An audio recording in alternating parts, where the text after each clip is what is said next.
یزید کی لشکر جو امام حسین کے مقابلے میں آیا، امام حسین کے لشکر کی تعداد 72 تھی، تو یزید نے 22,000.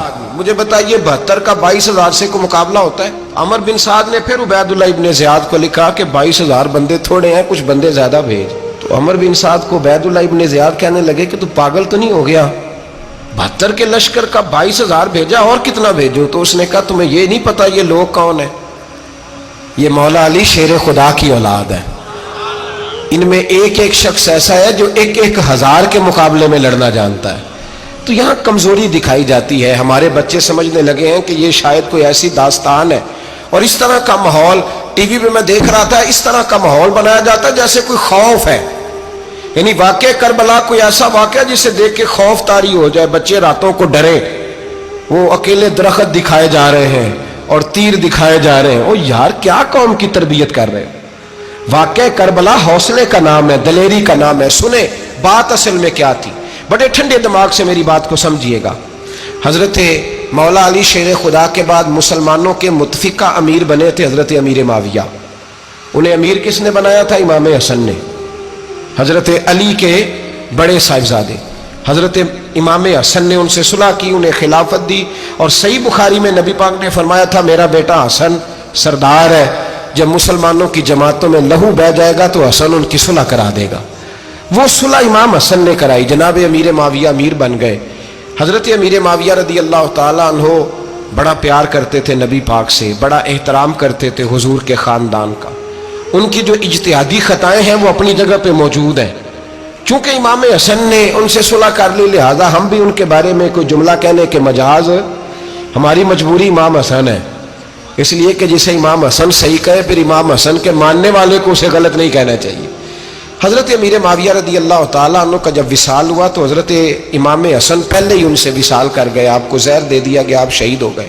امام حسین موجود تھے. تو یزید کے بارے میں لوگوں نے کہا جناب امیر معاویہ سے کہ یہ ٹھیک ہے، مناسب ہے اور بہادر ہے، دلیر ہے، وہ جو ہوتے ہیں نا خوش آمدی ٹولہ. تو حضرت امیر معاویہ کے گرد بھی کچھ ایسے لوگ تھے، انہوں نے آپ سے کہا کہ یزید کو نامزد کر دیں. تو آپ نے یزید کو بلایا، حوالہ مجھ سے دیکھ لیجئے گا.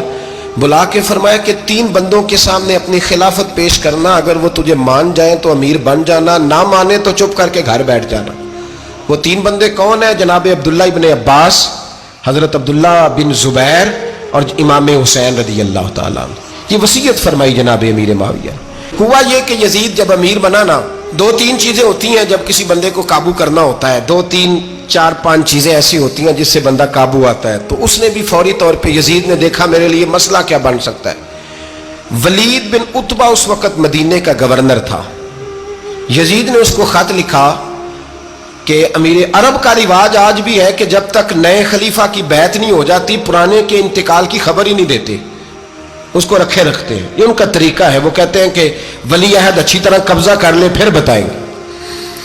حضرت امیر معاویہ کا وصال ہو گیا، بتایا نہیں. یزید نے اب کیا کیا، کیونکہ بڑا چلاک آدمی تھا، بڑا شاطر تھا، بڑا تیز تھا، اس نے ولید کو خط لکھا. کہنے لگا کہ فوری طور پہ عبداللہ ابن عباس کو بلاؤ اور اسے کہو میری بیعت کریں. یہ جو بیعت ہوتی تھی نا، یہ بھی سن لے کیا ہوتی تھی. یہ بیعت حلف ہوتا تھا کہ میں اللہ رسول کے نام پہ حلف دیتا ہوں کہ میں یزید کی اطاعت کروں گا، میں اس کے خلاف کوئی بغاوت نہیں کروں گا. کوئی یہ بیعت لوگ سمجھتے ہیں کہ بس ہاتھ پکڑنے کا نام بیعت تھا. اس بیعت کا متبادل جمہوری ملکوں کے اندر ووٹ آیا ہے.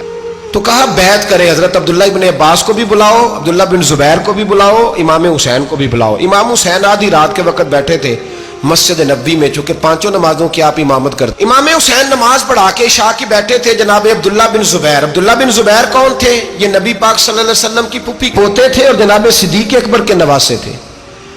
حضرت عبداللہ بن زبیر اور جناب زبیر بن عوام عشرہ مبشرہ صحابی ہیں، ان کے بیٹے تھے. بہت زیرک آدمی تھے. یہ بھی امام حسین کے پاس بیٹھے تھے. عبداللہ ابن عباس بھی تھے جو حضور کے چچا کے بیٹے ہیں، اس امت کے پہلے مفسر ہیں قرآن پاک. یہ لوگ بیٹھے تھے. تو ولید نے ایک بندہ بھیجا، اس نے آ کے کہا جناب آپ کو گورنر صاحب نے بلایا ہے. تو عبداللہ بن زبیر کہنے لگے حسین اس وقت بلانے کی بات سمجھ میں نہیں آئی. تو امام حسین بڑے بصیرت والے تھے، اللہ نے بصیرت دی تھی. کہنے لگے عبداللہ آپ کو سمجھ نہیں آئی، مجھے سمجھ آ گئی ہے، امیر معاویہ وصال کر گئے اور یہ ہمیں جو بلایا گیا ہے نا، یہ یزید کی بیعت کے لیے بلایا گیا ہے. تو کہا پھر آپ آدھی رات کو نہ جائیں، آپ کے لیے خطرہ ہوگا۔ تو امام حسین فرمانے لگے خطرہ حسین کو نہیں ہوتا۔ نہیں، کہا پھر بھی آپ مہربانی کریں ذرا احتیاط سے جائیں۔ تو جناب عبداللہ ابن زبیر نے، عبداللہ ابن عباس نے 14 بندے نیزے دے کے، تلواریں دے کے امام حسین کے ساتھ بھیجے اور کہا کہ امام حسین اگر اس نے کوئی غلط ملت بات کی نا، زبردستی بیعت کرنے کا کہا، تو آپ بس کوئی ایک بات اونچی آواز میں کر دینا، یہ سپاہی پیچھے آ جائیں گے۔ امام حسین ان 14 بندوں کو لے کے گورنر ہاؤس پہنچ گئے۔ جب آپ وہاں پہنچے، اس نے بتایا، اس نے کہا جی حضرت امیر معاویہ انتقال کر گئے اور آپ نے یزید کی بیعت کرنی ہے۔ تو امام حسین فرمانے لگے میں چھپ کے بیعت نہیں کروں گا، مجمع لگاؤ، جمعے والے دن اعلان کرو، جو طریقہ ہے حضرت ابوبکر صدیق کا، جو طریقہ ہے حضرت عمر فاروق کا، جو انداز حضرت عثمان غنی کا ہے، جو مولا علی کا ہے، سر عام اعلان کرو، اگر ساری دنیا یزید کی بیعت کرے گی تو میں بھی تیار ہوں۔ تم مجھ سے بیعت لے کے پھر لوگوں کو بتانا چاہتے ہو کہ حسین بیعت کر رہے ہیں تو تم کیوں نہیں کر رہے؟ میں عام آدمی نہیں ہوں، لہذا چھپ کے بیعت نہیں کرتا۔ جب یہ بات کی نا تو ولید بڑا نرم دل تھا اور امام حسین کی شان کو جانتا تھا، وہ جانتا تھا یہ نبی پاک کا خاندان ہے۔ اس نے کہا جی مجھے تو حکم تھا، باقی آپ حضور کے نواز ہیں، میں کر کچھ۔ وہاں ایک بڑا بدبخت شخص بیٹھا تھا، عبد الملک بن مروان، وہ ولید سے کہنے لگا کہ اگر حسین آج تمہارے ہاتھ سے نکل گئے تو تمہارے لیے بہت بڑا مسئلہ کھڑا ہو جائے، انہیں جانے نہ دینا، یا بیعت کراؤ یا ان سے کہو جنگ کے لیے تیار ہو۔ تو امام حسین رضی اللہ تعالیٰ عنہ کے کانوں میں آواز گئی تو فرمانے لگے ابن مرجانہ، اگر تیرے اندر جرت ہے تو آ سامنے حسین کے، اس کے کانوں میں باتیں نہ کر، کانا پھوسی نہ کر، باہر آ میدان میں، شرارت نہ کر، باہر آ، میں تمہیں ابھی بتاتا ہوں کہ حسین سے مقابلہ کرنے کا انجام کیا ہے۔ یہ کہہ کہ امام حسین باہر نکلے، اپنے بھائی محمد بن انفیہ کو بلایا، عبداللہ بن زبیر، عبداللہ ابن عباس، ڈھیر سارے لوگ اکٹھے ہو گئے۔ فرمایا یہ معاملہ ہے، اب کیا کرنا ہے؟ تو وہ کہنے لگے حضور وقت ابھی مناسب نہیں ہے، آپ اس طرح کریں یہاں رکے، ہم مکے سے، عراق سے، کوفے سے لوگوں کو بلاتے ہیں، یہاں ایک بڑی مجلس مشاورت قائم کرتے ہیں۔ امام حسین فرمانے لگے اگر تم مشاورت قائم کرو گے تو ولید اور عبد الملک بن مروان وہ تو جنگ کرنے کو تیار ہے، اور نبی پاک نے فرمایا ایک مینڈا ہوگا جس کی وجہ سے مدینے کی گلیوں میں لہو بہے گا۔ فرمانے لگے میں وہ بکرا، وہ مینڈا نہیں بننا چاہتا۔ کہا پھر آپ کیا کریں گے؟ تو امام حسین رو پڑے، فرمانے لگے میں مدینہ چھوڑ جاؤں گا لیکن مدینے کی حرمت پامال نہیں ہونے دوں گا۔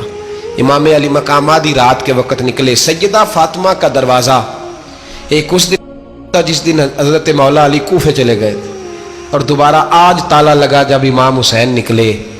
آپ جنت البقیع کے پیچھے کھڑے ہو کے حضور کا روضہ دیکھنے لگے، اس وقت گنبد تو نہیں ہوتا تھا، روضہ دیکھنے لگے۔ نانا تیرے کرم کے خزینے کی خیر ہو، میں جا رہا ہوں تیرے مدینے کی خیر ہو۔ سارا خاندان لے گئے، مکے تشریف لے گئے، حج کے ایام قریب آنے والے تھے۔ امام حسین نے وہاں لوگوں سے باتیں کی۔ جب امام حسین وہاں پہنچے تو کوفے سے خط آنے لگے۔ کوفہ حضرت علی کا دارالخلافہ تھا، وہاں آپ کے محبین، پیار کرنے والے ڈھیروں تھے، انہیں خط لکھے کہ حضور آپ چپ کر کے بیٹھے ہوئے ہیں اور ہمارے اوپر یزید مسلط ہو گیا ہے، آپ اگر میدان میں نہیں نکلیں گے، آپ نہیں آئیں گے تو ہم اللہ کی بارگاہ میں شکوہ کریں گے کہ کوئی ہماری کمان کرنے کو تیار ہی نہیں ہوا۔ اور وہ خط 1 2 3 نہیں آئے، وہ خط اتنے تھے کہ 3 بوریوں میں بھرے تھے امام حسین نے، 3 بوریوں میں۔ اب مجبوری ہو جاتی ہے، حق کے لیے کئی دفعہ بات کرنا مجبوری ہوتی ہے، اگر نہیں کرے گا تو پھر اس کو بھی قبر میں جواب دینا پڑے گا۔ امام علی مقام رضی اللہ تعالیٰ عنہ نے مکے میں اب لوگوں کو جمع کیا مشورے کے لیے۔ ہر بندے نے کہا حضور وہ بلا تو رہے ہیں پر اپنے وعدوں کے پکے۔ کہا حضور وہ پکے نہیں، آپ نہ جائیں۔ ہر بندے نے کہا حالات ٹھیک نہیں، حالات گراؤنڈ ریالٹی صحیح نہیں، یہی مشورہ آج بھی ہر بندہ دیتا ہے، ابھی حالات نہیں۔ اتنے خراب حالات کبھی نہیں ہوئے تھے جتنے امام حسین کے دور میں تھے، لیکن فرمایا میں دین کے خلاف غلط حکمران کو مسلط ہونے کی اجازت، بول کے بتائیے، بول کے، غلط حکمران کو مسلط ہونے کی اجازت، مزاحمت کروں گا، مخالفت کروں گا۔ امام کہنے لگے کوئی بات نہیں، وہ میرے ساتھ چلے نہ چلے لیکن میں کوفے جاؤں گا، وہ لوگ میرے ساتھ کھڑا ہونے کو تیار ہے تو وہ جھوٹ ہے یا سچ ہے پر میں چلوں گا۔ جب امام علی مقام نے اصرار فرمایا تو جو آپ کے قریبی صحابہ کرام کی اولادیں تھی ساری، یہ بھی اب بیماری ہے، کچھ لوگ کہتے ہیں جی صحابہ نہیں ساتھ چلے، تو میں کہتا ہوں اہل بیت نبوت کے تو کل افراد 21 تھے، تو 72 میں باقی اولادیں کس کی تھی؟ وہ ساری صحابہ کی اولادیں تھیں.